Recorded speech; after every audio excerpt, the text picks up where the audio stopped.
Hello, this is Jeff Van Trees, and this is Mobilized News. As the corporate world is trying to maintain its stranglehold on public service, there's a new world, and it's working hard to be realized. A world of affordable and renewable clean energy and optimal well being to reimagining education as lifelong learning. It's what we want, the way we want it. From around the world and into our homes or offices, 24 hours a day, 365 days a year. We're the stories of improvements in the way we live and work, whether it's an emerging system for optimal health and well-being, transportation as a service, smarter cities, and more purposeful arts and media that touches the heart and uplifts the spirit. Mobilized News is dedicated to a new paradigm shift that works for all the people, the planet, with moral purpose. Right now, we're excited to share with you one of our new programs, Weche Un Hour with Davidica Little Spotted Horse. Davidica, take it away. Hello, everybody. Thank you and welcome to Waechu. We are here today to talk to Rudy Red Dog. He is an Indigenous activist and community organizer. Today, our topic is about the importance of grassroots community organizing. Why is it important to get involved with your community? Why is it empowering to get involved with your community and organizing events that will not just bring any kind of knowledge, but bring cultural knowledge, bring that connection back to our grassroots communities that they already have within their bloodlines, and how it is that we go about doing that, how it is that we really actually come together as a community and create events that will empower our people, that will educate our young ones, that will motivate and inspire us to be better neighbors with each other. So right now, I'd like to welcome Red Dog, and maybe you can give us a little bit about your background, talk about the work that you've done. Hi, good morning, Davidica. Thank you for inviting me to be on your show today. I'm coming to you from Keyser Park in the Oyukpet territory, also known as Manderson, also known as POW Camp 344 on the Pine Ridge Reservation. It's a good day to be with you today, and all your listeners. So, a little bit about me. I was born and raised in Pueblo, Colorado, and in Denver. I'm a product of the Chicano movement. My dad was a brown beret, and I grew up kind of understanding my history and my culture and my identity as an indigenous man in what we today call as the United States of America. But as indigenous people, we recognize it more commonly, collectively, as Turtle Island. And so for me, from high school, the first issues that we're dealing with in the 90s was gang violence, and me, myself, being a part of that gang violence. And so my name, Red Dog, is a first name that I carry. It's my street name. It's my community name that my community has embraced me and loved me with since I was a young pup, you could say. And so my last name is Valles, and I come from a family there in Eastside Pueblo, also known Dog Patch. And I got a lot of my learning being in the community center with the Brown Berets at El Centro del Quinto Sol. And because of the gang interaction and the things that were happening in our community, I was a part of it. And in those discussions, they invited me to talk about peace, or what we know as gang truces, because I never knew what peace was. No one ever taught me peace. Peace isn't a class that we were taught in public school. What I did learn in history was an eye for an eye, and we retaliate. And if you hurt me, we hurt you. And so peace was not an idea that I really took seriously, other than it came on Christmas and peace on earth and fa la la la la. But I didn't really believe what the practices of peace were until this violence really started hurting me and my community. And people that I had grown up with became enemies, and here we are trying to slay each other. And with these conversations and these talks fostered me to come into my community as a leader and a community organizer, if you will. And as those that really take this profession or organizing seriously, whether it be with major companies or the farm workers union or other unions, janitors unions, people take this kind of organizing seriously, and they wanted to foster that kind of leadership with me, so maybe we can make an impact on the street And so hand in hand, I started working with the Gang Rescue and Support Project, a Rising That program in the city of Denver that still works today, working hand in hand with gang youth. At the same time, in the 90s, I decided to reach out to people who were actually learning peace. And so I helped formulate a curriculum and grow up through a program called Peace Jam in Denver, Colorado, that hosts Nobel laureates, His Holiness the Dalai Lama, Rigoberto Menchu Tum from Guatemala, Archbishop Desmond Tutu from South Africa, Betty Williams from Northern Ireland, and so many more. And I was able to work with them and really learn about the practical parts of peace.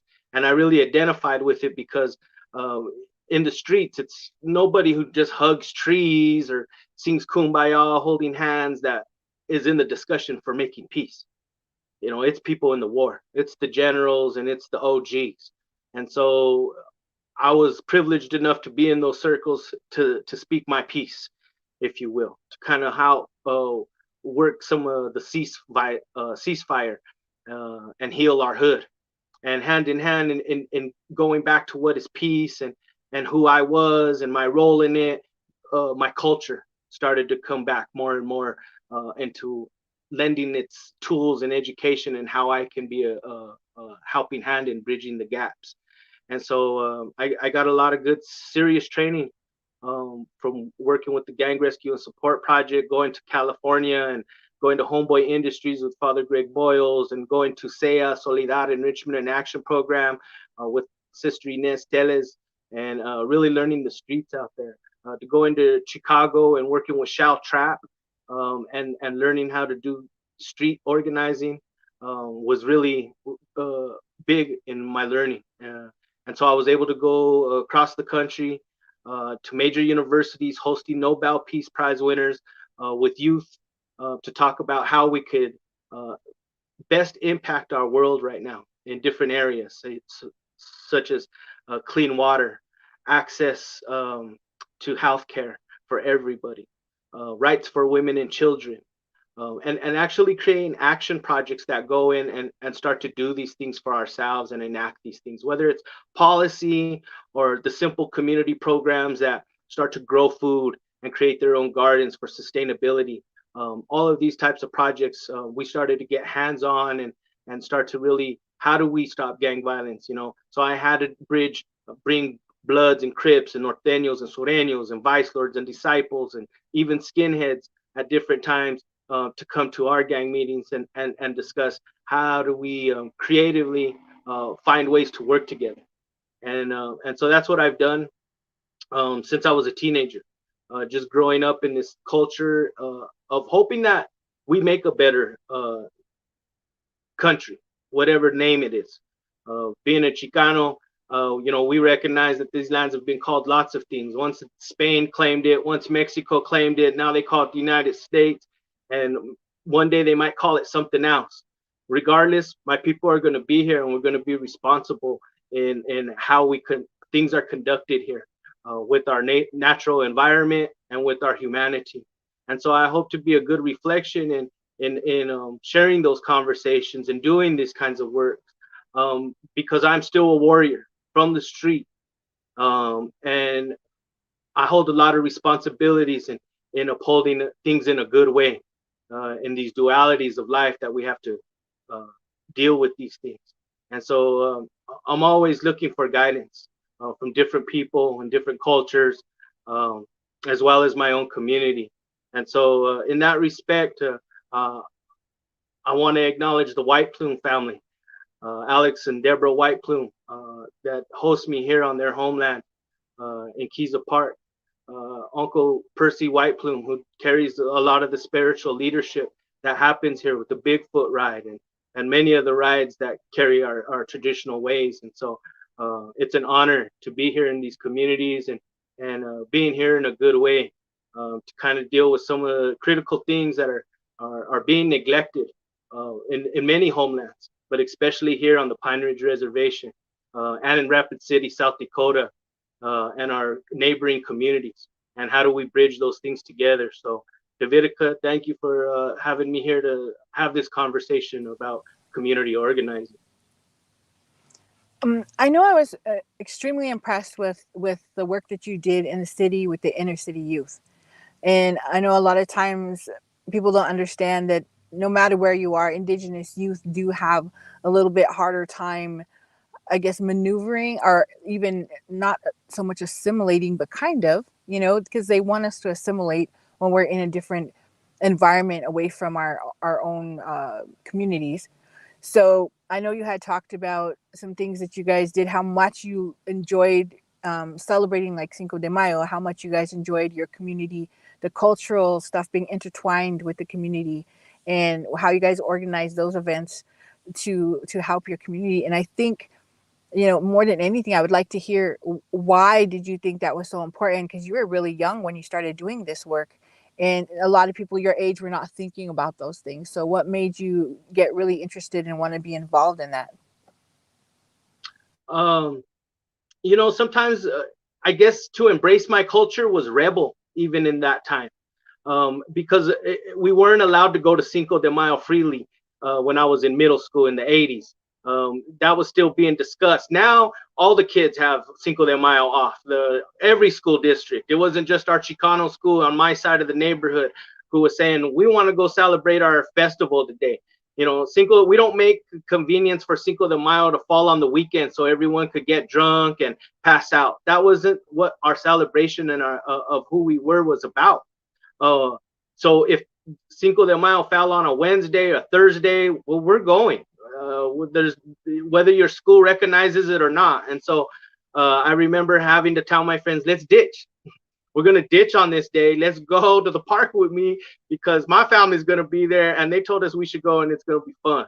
And, and I said at a certain time, hey, let's get together. I'm going to pull the fire alarm. Let's go. And I remember we rolled out. And when we showed up to the park and all of a sudden all these kids showed up to Cinco de Mayo in the park, our families were just so happy and overjoyed with the overwhelming love that the youth just came on their own. That it wasn't an organized protest down there like it's some protest march. We went down there like a bunch of rebel kids. We unlocked our bikes. If you rode your bike to school that day, I remember my homie bunny hopping and jumping his thing. I remember the homies carrying the boom box and rolling down the block. And we came from different parts of the neighborhood and we convened, and it was a good day, and we all had a good time. And it was that kind of moment that changed, and people thought, hey, that was cool, bro, let's do it again. And pretty soon it became a thing that it was cool to just leave school. And so for gang members working with gang youth and being creative, how do we get back in our community? It was utilizing these kinds of events, especially like Juneteenth. That was a great time to ask those youth to be involved in some way, whether it was participating in the entertainment or security or any number of detail events. They want to cook.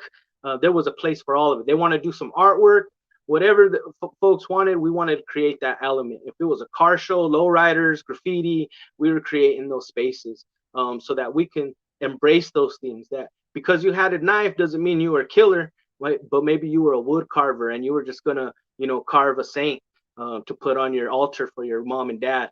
You ain't trying to hurt nobody. And so, there's a lot of misconceptions about who we are, and it was finding creative ways about identifying who we are and not becoming the monster that TV was telling us that we were. Because a lot of times media was telling us we're generation X, the throwaway generation, next generation Y, because we don't even know who they are and what they're going to do. We disrespect our youth and we put them in a place that sets them up for incarceration and failure, and this idea of depression where our kids they don't think there's no better. And so they got to go to drugs to feel better, or they got to go to all of these sexual relationships to find that perfect love or something. And this just a lot of misconceptions about how we need to handle and conduct these things. And I believe our culture cures that. And if we get back to the roots of a lot of our cultural teachings, we can learn how to be human beings with one another. And that's our original instruction, not how to be Indian or Lakota or Apache or Dene. It's not just identifying certain tribes or African American or Chinese, but how do we get back to being human beings? Because a whole world is being hit by COVID, right? And we're all dying. And so, how do we creatively start to deal with this? And then, from a grassroots level, working with gang members that are in the midst of killing each other, and being induced by all of these impacts, being affected by all these impacts. Um, I've had a lot of time to work with it, being a counselor to people, dealing with suicide, all of that that goes in hand with setting these things up. I know a lot of people in the communities, they join in all these things, but they don't realize that, it's the people behind the scenes that have making it possible. And it's people behind the scenes that have, I feel like the organizers, the ones who create these events, have such a strong faith in humanity, such a strong belief and love for their neighborhood, for the people in their community. They can see that they have potential to do more. They can see all of the growth potential, and not just as neighbors, but even economically, even spiritually, culturally, all of these things. And so I feel like it's the community organizers that really help to evolve communities, help to not just, but evolve them even human wise, as a human being, not just communicating with each other, but actually connecting with each other. And I think that's what I really like about the work that you did in Colorado. And so you came here and you started doing work on our reservation. And by the way, we both live on the Pine Ridge Reservation. In doing the work on the Pine Ridge Reservation with Amos Freedom School and the things that you teach there, can you talk a little bit about that? Yeah. Um, so Deborah White Plume, who heads the organization Owe Aku, which means bring back the way, had created a freedom school. Alma's freedom school really means grandma's freedom school. It's her Tokoja, her grandson, who couldn't say grandma. He said Alma, Alma, Alma. So it became Alma's freedom school. And because of COVID, when it hit, and especially the scare that it created with everybody, locking down, no toilet paper, nothing's going to be in the store, we're not going to be able to go nowhere. How many people is it going to kill? We got to save our Indian people. We got to preserve our health, we got to close the doors, the borders. All of these kinds of things happen, and so grandma says, well, if our kids can't go to school, they can't go out there, then we can't. We need to make our own school here for the family, for all the grandkids to come here. And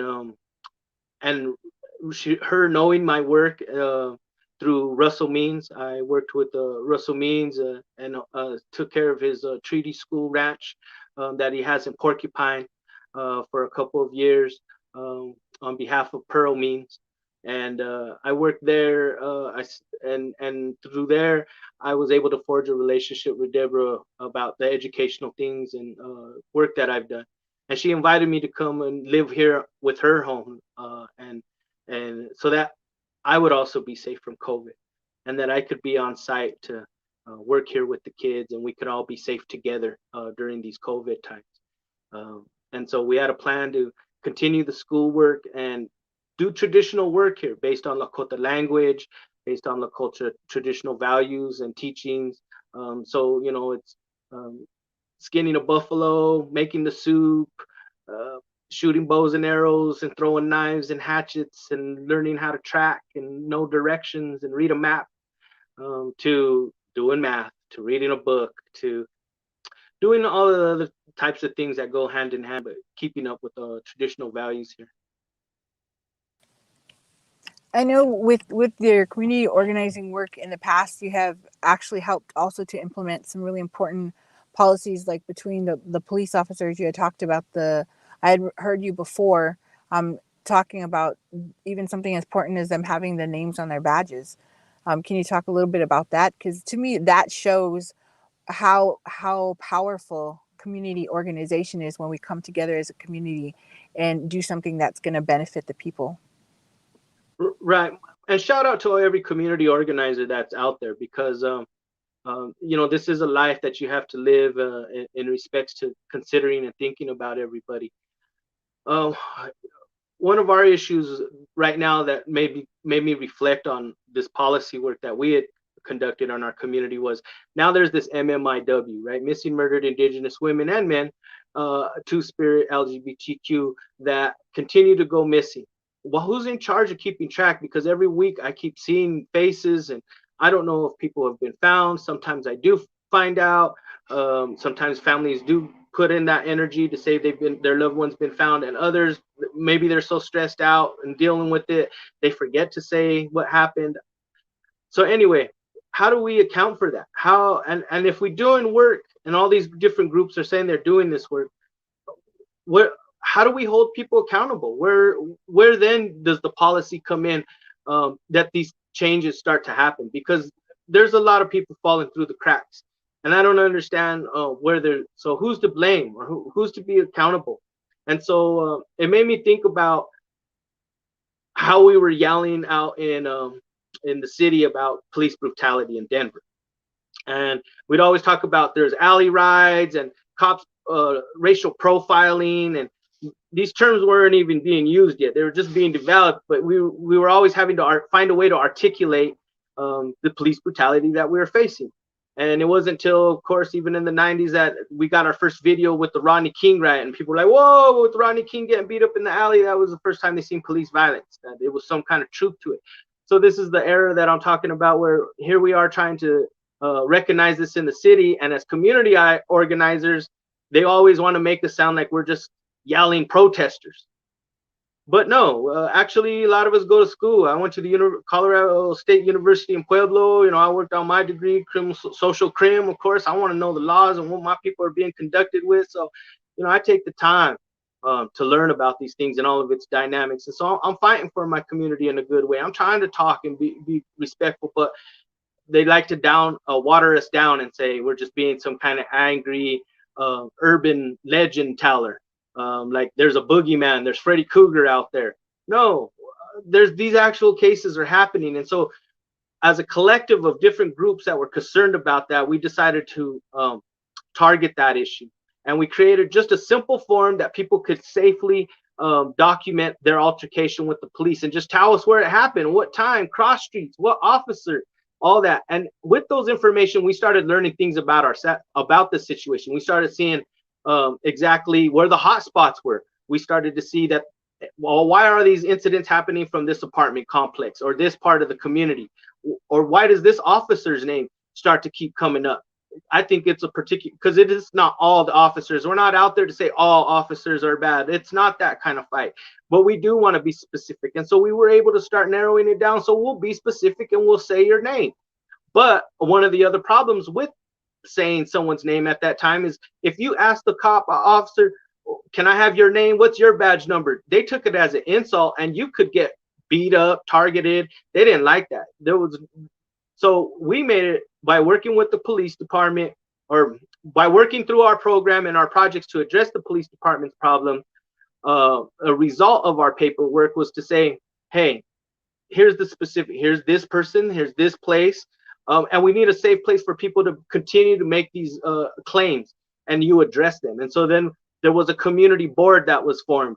And so now there's a board that people could address their issues. They could safely go, and it's not in front of the police union or police department. You don't have to go into their territory. It's a neutral zone in the community where they're heard, and they can make their complaints, and then something can be done about it. There's also now a standard policy for any officer in the city of Denver that they have altercation, they produce a card. They all carry their card now with their badge number and their name, and they have to tell you who it is. And now it's a normal thing.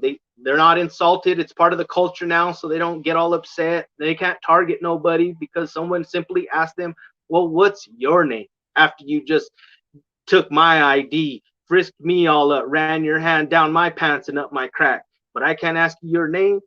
So we changed that dynamic. It was really hard just to get that much information. And so that's gone far. A lot of people now benefit from that simple interaction now, and a lot less violence happens just because of that. And so now working on MMIW, how do we go forward in trying to address a lot of these things that we're saying is happening in the community that might go hand in hand in MIW, with the drug trade, with drug sellers? Is there pimping? Is there a bigger ring? Is there an Epstein thing? I believe that Native American women, especially specifically Oglala Lakota women, are some kind of fetish and a delicacy to foreign men who have watched Hollywood movies of America, seeing the Indian princess, wanting Sitting Bull or Crazy Horse or Red Cloud's daughter or wife. You know, they want to be in that scene, and they travel here from far away to victimize our community and our children and our women and our men. We know of these cases happening, and so why is there nothing being done? Why is there not a special investigator that I could find by name that someone could give me? Yet I'm still waiting 3 days later for the police department of Rapid City to call me back and tell me they have somebody. Yet I'm having to call other people to make those connections. And so it is who you know, it's who you start to make relationships in the community that can foster those relationships. Because if you just call the police department or you just call these different office entities within the system to ask for help, they ain't calling you back and you ain't getting results. And so that needs to change. We need to do something about that. And there's best practices that are out there that we can use to kind of accomplish this in a good way, because this isn't a fight about red kids or white kids, or, I mean, red men or white women, any of those things. Because we want to know in this paperwork, as we start to do the work, is it just our community that's being victimized, or is it even white children that are going missing and are not being found? Is that a reality? We want to disperse all of the rumors of who's the boogeyman out there. Is it the Mexicans? I don't know. Can we document that? I'm not seeing these documentations happening in the newspaper. I don't see them happening in any public reports that I'm seeing. So how do we find this information out? If it's truth or if it's a lie, then it's a lie. But someone's to blame. Something's going on, and let's work together to find that. And that's community organizing. I know with a lot of people, the first question they ask me, myself, and I know maybe you too, is like, why do we do this? Are you getting paid? Because I know we don't get paid for it. And why are you guys doing this? And what made you want to get involved in this? And and for me, I know my reason for getting involved always is because I do have a serious loyalty to my people, and I did make a commitment when I was younger that I wanted to be part of a betterment and protection of our people and of our environment, of our natural resources, of Mother Earth. And I know also you had a special story about why you became involved and why you do this work. Can you tell us a little bit about that? Um, for sure. I I didn't think you'd ask me that. I don't how a lot like that. But I grew up Catholic in my family. My grandma raised me. My mom and dad weren't there because of, dad was a rock and roll movement cowboy, and he was out there. My mom, she was just spiteful of everything that happened, and kind of neglected me and just left me at grandma to raise me. And so grandpa raised me. And so I go to church a lot with grandma. And so I grew up with that. But as I grew up going to high school, I had Chicano studies in my public school. And I learned about my culture. And the Brown Berets that picked me up and fostered me out of the gang violence, they really started to teach me about my culture and who I was. And that's kind of what brings me to like AIM and Wrestle Means, is because of the movement relationships, the civil rights work between our communities that happened with Wounded Knee. We bridged a spiritual relationship that happened. And so a lot of the Chicanos from my community, the Brown Berets, they became the first sun dancers out of that time to join with the Oglalas at Crow Dog's Paradise and learn with Chief Leonard Crow Dog, and rest in peace. We remember him right now. And so I had that opportunity to start learning these spiritual relationship and how to do my conduct these things. And so I also started some bitterness about that colonization, and I pushed away that Catholic stuff away from me, and I was bitter for a while about it. But one day, a young lady calls me, a family calls me about their daughter was experiencing some really bad things happening. spiritually to them. They said a black mist came in to the house and had been floating around for a few days, and they were just ignoring it. But here they got scared and they decided to call a priest. And when they called that priest, that thing went into their daughter. And when the priest went, he ignored what they were telling him, but he blessed their house and he gave them a cross and some holy water, but he told them to ignore it. And so that's why they called me. And they just knew me from the community and the gang work that I do. And they had seen things and how we do things. And like I say, with our culture cures. And so a lot of the gang youth that we would have, at least once a month, we would have a inipi, which is most commonly known as a sweat lodge out there.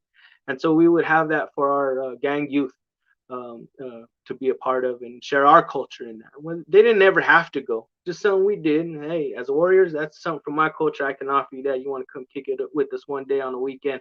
We're doing our inipi and share that with you, that medicine, and bless you up, get you on a good path. And so we would do those things.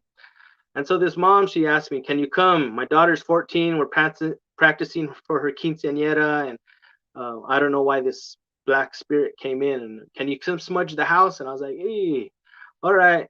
So I do. I go in there and I'd go just like how I did. I even called some elders. I was like, you want to go? They're like, oh, you got this, Red Dog. You go do it. I said, all right. So I just go and they just tell me how to do it more specific. Make sure don't miss no parts of the house. Make sure to get everything in and out. You know, I said, okay. Open up the windows, the door, get them out. I said, okay. So I did all of those things. I went just thinking I was going to do a standard thing that I've always done. But when I got to the circle, I put the family together and I wanted to close and end it with that. And I put this family together for a prayer. And as I went to the little girl, she started shaking, and demonic force took over her. And I was unprepared, and I prayed my hardest that time. I thought, because it scared me and I wanted to fight, so I did. But I landed up having to give up. But at that moment, I realized my prayers and the things that I was using were what worked and what didn't. But I was still scared, and I left that situation, and I went to Rigoberta Menchutum, who is a 1992 Nobel Peace Prize winner from Guatemala. She's Maya Quiche. She was first Native American indigenous person to ever win a Nobel Peace Prize, and one of the few women to ever win a Nobel Peace Prize. But in her community, what brought her to her leadership was that she helped a mass murder that was happening to the Maya people. Her leadership came because no one could go to anybody for help because they would get killed.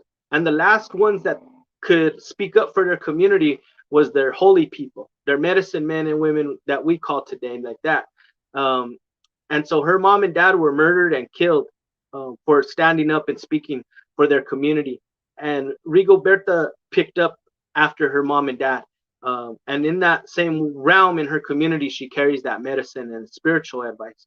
And so I go to her and I ask her how I never saw this. I only saw it on movies and Hollywood movies. What the hell? And she says, well, I don't know if you could do it. Don't you have someone else? I say, yeah, well, I'm in the city. I don't have it like that. I don't have an elder like that I can find to. What do I do? This is the first. So she says, I don't know if you can, but sit with me. And she has a ceremony with me, a Mayan ceremony. And she does these things and she sits in front of me. She asks me permission to look into me. She asks me when I was born and time and all of these personal things about me, but I give her permission and I tell her. And at the end of this ceremony, she looks up at me and she smiles and she tells me, yeah, you can do it and I'll help you. I'll tell you what to do. So she told me what to do and how to counter this devil. And when I went back home, I showed up. I went to their door one day and I was ready. I took all the things. I was finally ready. And the little boys all swung up the door and they were like, how did you know how to come? And I was like, what? And she's like, right now, my sister's downstairs fighting my mom and dad. And they were down there and it was a full-on Amityville horror poltergeist fight going on. And I was ready. And my eagle feather, as soon as it touched that little girl, it pinned her down like it was Excalibur. Here, this light feather of love and spirituality touched her and it pinned her down where she had supernatural strength in one moment, throwing her mom and dad and wrecking the room to laying pinned down onto the bed. and I prayed to her, and I sang the songs that I was taught. And by the time I was done with this ceremony that Rigoberta told me to done, I wrapped up that thing and I got rid of it. And I was done with all love. With pure love, she told me to do it that way. And I had thought that because of my gang involvement and some of the bad things I had done and experiencing that violence, I never killed nobody. I never hurt nobody. But you know what? My neighborhood, we had morals and values, and we try to do things in a right way. Like, we wouldn't attack our enemy if they were walking with their family or walking with their kids or grandma and grandma at the store. You don't do that. There's a time and a place for things, And so, we did conduct ourselves. So the times I was fighting in battle with the gang, I did think it was righteous, but still I felt bad for the violence that I caused and the recklessness that it, threw to other brothers and sisters that caused deaths that did go wrong, and so, but for me, she says, no, conduct yourself with that love. And that's been one of my teachings, is to do from my heart with love. And as a warrior I'm just a homeboy too. I'm the product of the hip hop nation. I grew up with the remix, the Beastie Boys, Run DMC, but NWA and Ice-T. I'm raw like that. I'm from that generation when we was willing to bungee jump and create the X Games, skateboard off concrete and do flips. I'm that generation that we got to be innovative and create something different and better. We didn't come from all the hate. And so I want to work from that love and then that empowerment, because you know what? I fought the devil one time for a little girl. She wasn't my family. She's not someone I knew before. She came into my life and I prayed with all that was taught to me, and it worked. Where no one, I couldn't call a cop. I couldn't call the police department to help her. Her family couldn't do that. We couldn't pick a gun or any kind of weapon to fight this demon. It was a supernatural, spiritual experience I had. And there's no way to explain it other than that. And there is devil, and there are bad things. And so countering a lot of this hate and these problems out there, I know I have to do it with light and love. And when I've had the privilege to sit with His Holiness, the Dalai Lama and Archbishop Desmond Tutu from different faith bases, I know it's not that one person has the solution, but all our spirituality works. And one of my elders from the Apache stronghold down in the Chiricahua people in San Carlos, Wensler Nosey. Wensler Nosey told me, there's many roads to the top of the mountain. We'll all find our way. So I leave room for everyone for us to work together and to maybe find that even though there's a rough exterior and a lot of human beings like me, there's a lot of us working with love. And thus those community organizers that risk their lives every day to kind of speak out on a lot of these injustices that haven't been heard or told or people found accountable for. And so that's why I appreciate working with you, Davidica, because you're one of those people who has a standing leadership that has been tested through and through, and your conduct and your truth holds weight. So thank you for being able to have a discussion with me like this and remember these things and allowing me to tell my truth and not just I would never tell that, you know what I mean, but to like this in this forum. But I think in a good way, maybe if people hear about these things, that maybe it'll help us work together. Yeah, definitely. And I think that's what I was really appreciative about getting this platform and being offered this opportunity to have the 12-week show and to really highlight the people who are on the ground doing the actual footwork. Because so many times we hear about the people who are more, I guess, in the media on their own. They're already, I guess, like I said, in the public eye. But then we don't hear about so much about the ones who are on the ground doing actual footwork, actual in the communities, building the communities from the ground up, doing like I said, the foot patrol, the footwork out there, protecting the people physically, emotionally, spiritually out there, really in the community, knowing the community, getting to know everybody. And I think that's why I'm so happy that we brought you in today, because a lot of times people don't realize how deep it goes. They don't realize how deep it goes, how the people that are involved in this kind of work are really connected to their communities and their deep love for their communities. Like you said, you didn't even know this young girl, but you had that love for humanity, and you knew that you had the love for your culture and that belief in that system. So you wanted to go and help. And that's something that I really admire about you, and I really admire about community organizers, how they take it upon themselves to have that belief in their community, to really give the extra time, extra effort, share their knowledge, and gain their own knowledge, especially what you have done to go and educate yourself and empower yourself, and then take that and actually give it back to the community. That is so important. And I had one of the questions, because I had asked some different people in my circles what kind of questions we could ask you. And I know one of them was definitely, what kind of advice would you give to a young person who is interested in possibly being involved in community organization? What are some of the steps that they could take? And if that's something you could answer. I would say first, any young person, adults are excited when young people want to be involved and take up this realm in learning about it. And so, if you have an area in finding, maybe you were working at McDonald's or Walmart, uh, when you start to find about uh, union organizing, you could find a union group and ask to join their group and just go to meetings. Just say, "Can I'm interested in these issues and effects, and I'd like to just go to your meeting and sit in." And they'll find a way to take you under their wing and get your interest in the area that you really want to build your skills from.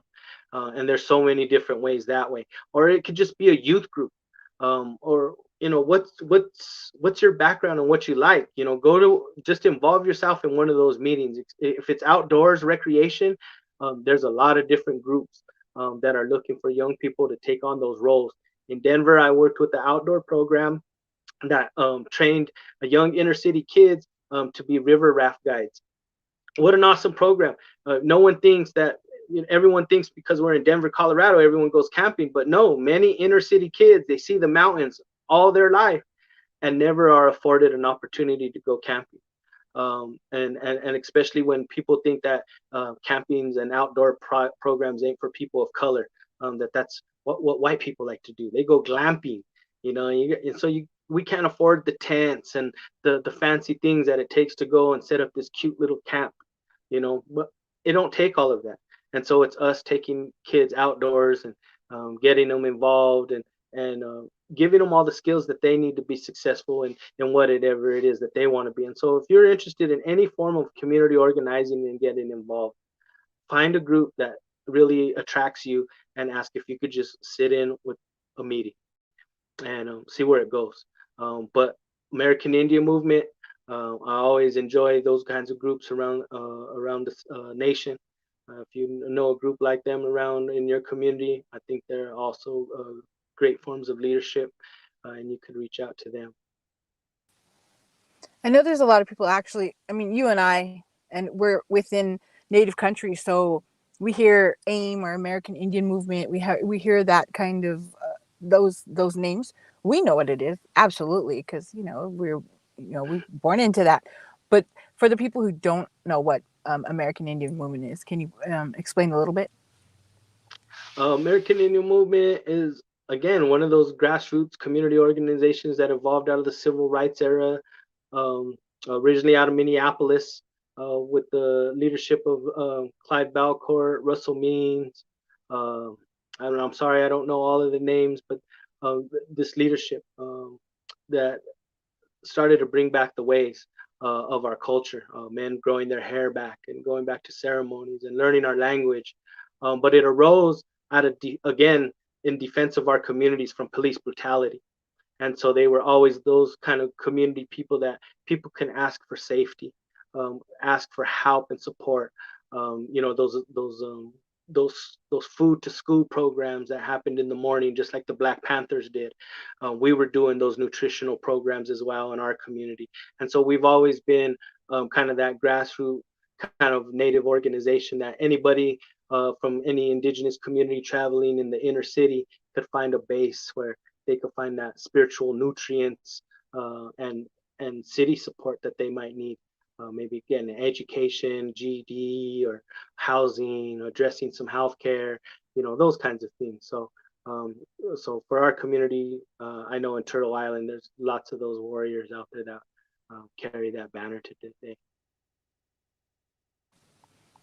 I know, and for the other activists like yourself and myself, like there's some people who they hear about mentorship programs, they hear about community organizing and taking the youth under their wings, and some of them feel like they don't have anything to offer, or they don't have enough, or they're not an expert. And for me, I'm always trying to get people more involved. I always tell them there is never going to be too many programs for Native and Indigenous children. There's never going to be too many ev- events for our communities, especially in Indigenous communities. So what kind of advice would you give to the people to inspire them, motivate them to go ahead and step up and step up into that role and take somebody and to mentor somebody? Yeah, I think that's also, yeah, part of the problem is that misconception that there ain't serious organizers or people out there to do this work, and so we always get overlooked, and they hire people who think they have to invent the wheel on this, that they got to recreate all these steps to civil rights. And no, actually, again, this year we're celebrating the 49th anniversary of the Liberation Day of Wounded Knee. That happened with the occupation with the American Indian movement in assistance to the Oglala Lakota people. So here, 49 years, we've done some major work. There's an operating powerful media radio station here called Kili Radio, that is the voice of the Lakota people, that all the people get their information now from. And so, just from that example, the extent that our people have went to become very educated and knowledgeable on how to work together and make these voices heard. A lot of times us that are doing it, people think we're just protesters holding a picket sign. No, that's just when you see us. Let me tell you, we've done everything we can do before we have to go and finally get some attention to say, we need to come through the door now because we're tired of asking and doing these things, and you need to make time for us. And so those are the things, one of the tactics that, Indian community organizers have had to use as a tool to get our issues addressed. But that's not all we do, is be a protester, carry signs, rally people up. I'm not filled with anger, and I'm not ready just for the next fight to yell and shout. Sorry. I'm way more understanding of what my warrior role is now, with the ways that I've been able to exchange things. And so, I hope that community leaders don't give up their faith in this work. That they know that they do have to find another young person to mentor and bring in and share some of the secrets, I guess, to learning how to do a lot of these sensitive work with our community, because there is a lot of hostilities, there's a lot of misconceptions, and so you have to be the brunt force of people taking all those issues on you, yelling at you, cussing at you, targeting you, projecting their things onto you, and you have to carry it and kind of break through it. So that's why I use ceremony to cleanse myself, to learn how to keep a shield up, not to deflect some a lot of these negative things. But I'm a human being, and so I do have to take care of those things.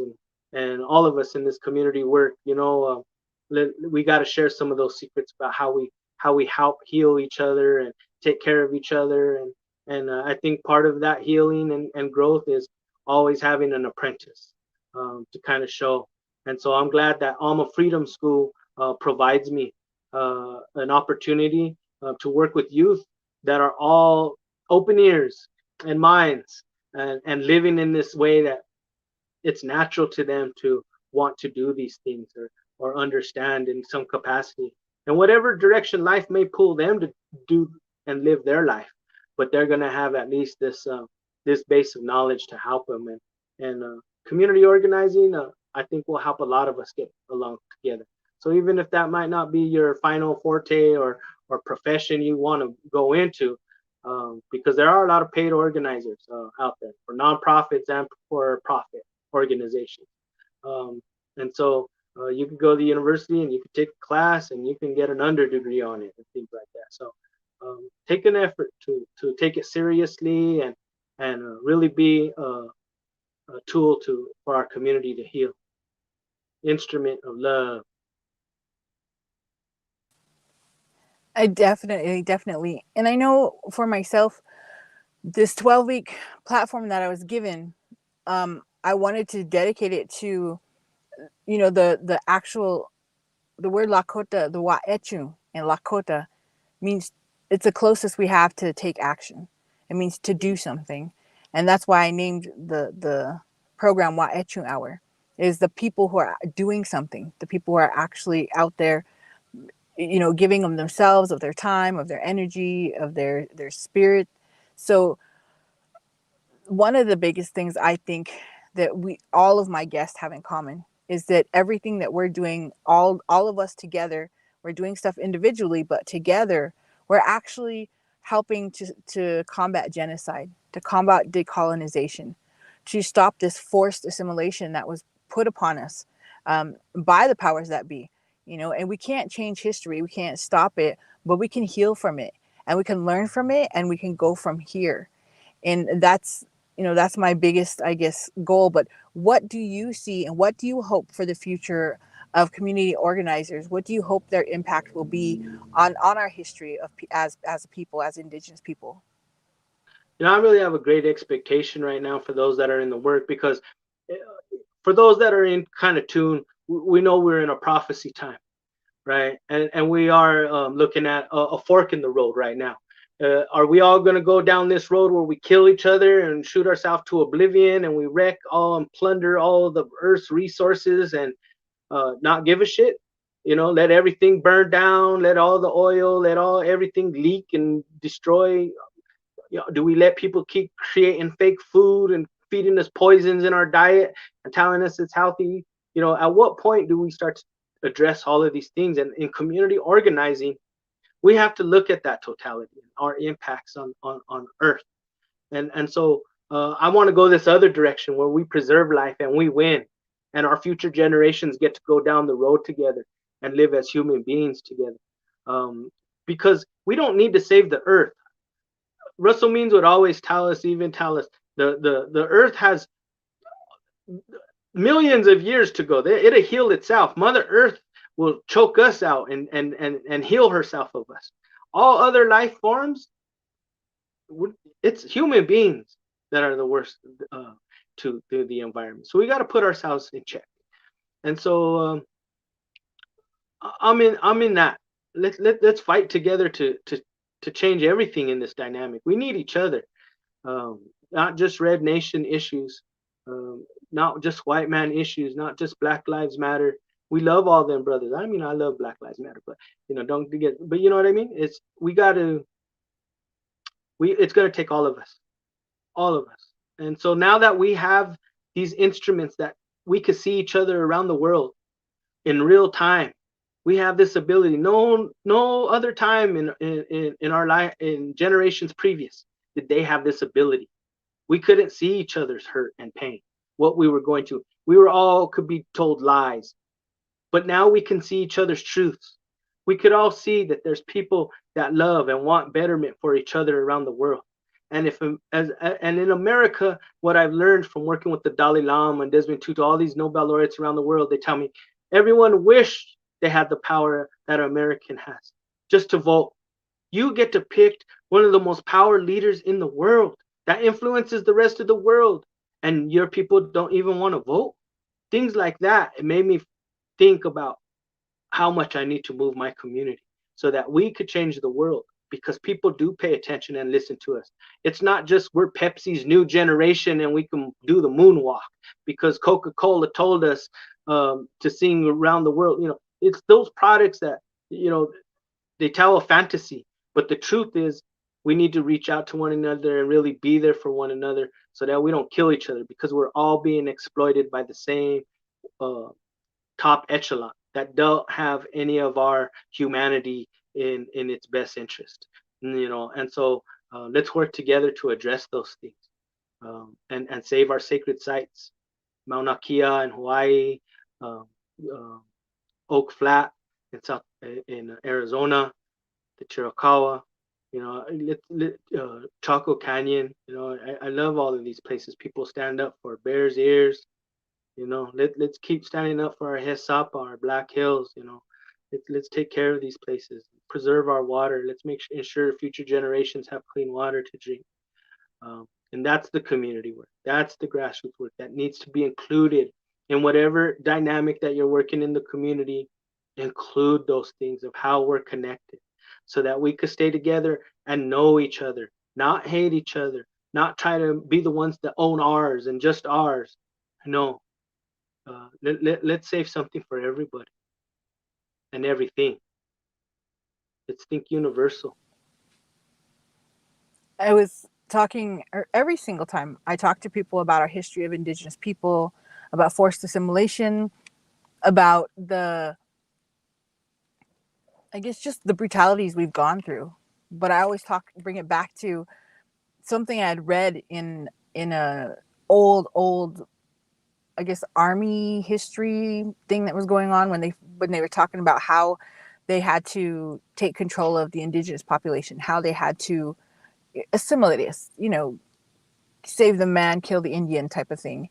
And one thing that really stood out to me and always is in the back of my mind when I do my work is this one little part they had read said, when genocide is working the way it's supposed to, the person committing the oppressor, committing the genocide, doesn't have to do anything. When they've done their job the right way, that the people start killing themselves. They start killing each other. So the oppressor just has to stand back and watch them take each other down. And I feel like that's what we have to combat against, especially.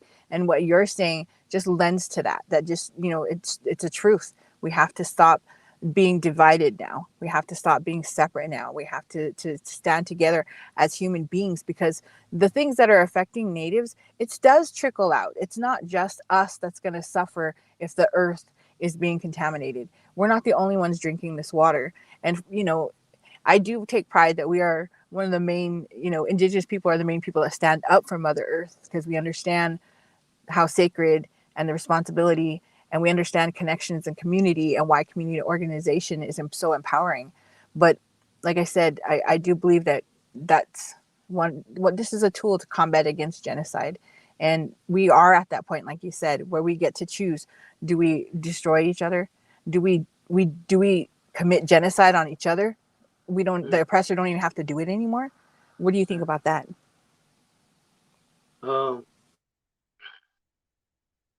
I don't know that, again, yeah, it's that self-destruction. We already learned all their intentions. These things were plotted and planned with legalities. And so here we even, people, it makes me think about the residential school board issue.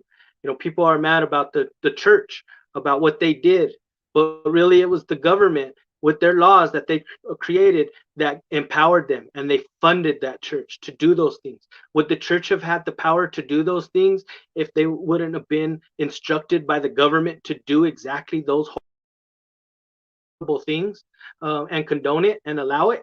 And so, it's finding those root causes of what happened, that they weren't accidents. They were just acts of hate from a faith, from a spirituality. That's not what's taught in that faith base, to hate and kill like that. But it came from a different indoctrination, that someone else wrote out of hate and racism. And so we got to talk about those things and get to those root causes so that we can heal and stop blaming each other for these ill wills and tearing at each other, because it's not our faiths and the beliefs that people carry with them. We can love each other despite all of these different things, but we need to heal from the historical trauma that caused these things, and the seriousness life things that we did come through. And so I'm so fortunate to have good leaders out here to help guide me on those issues. And so shout out to Earl Tall and Brian Brewer, for being those men that I could speak to. Again, Alex White Plume, Percy White Plume, being those men that I could talk to. Rick Two Dogs, being there to to have these conversations. I enjoy that, and I thank them for giving me some of their ear and their opinion on those things. But before we go, I'd like to just say I love you to my daughters, Adelita Wola Kota Tehila Wea Makpia Martinez, and my granddaughter Skylar, and my grandson Amor. I want to wish them well. Just had a new baby in our family, and so we think about, we do all this so we could go home and live our lives happy with our families, so they can have good things. And so we take these risks and we do these things in the community. But at the end of the day, I just want to be a grandpa now too. I just want to, be there in a good way, and hold them and let them know I love them first, and I'm here for them. So thank you, Davidica, for thinking of us all and having this discussion.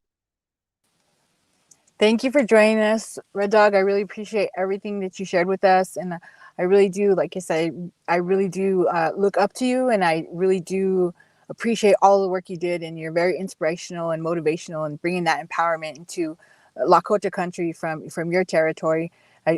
We're very appreciative, and I think it's a great gift. And the fact that you do all the work that you do just out of the goodness of your heart.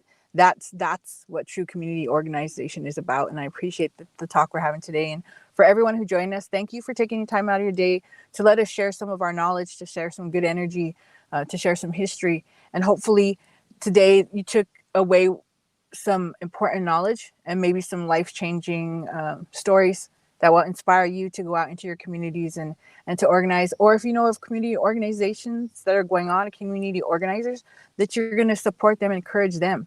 Go and see, what they need to do to get some help, or if they just need you to be a friend, just an encouraging presence, just a person that will be there to help out in any way you can, because that's how it's going to work. That's how it's going to evolve into a bigger positive effect. That's how it's going to really take hold in this country, is if we all are being supportive of each other.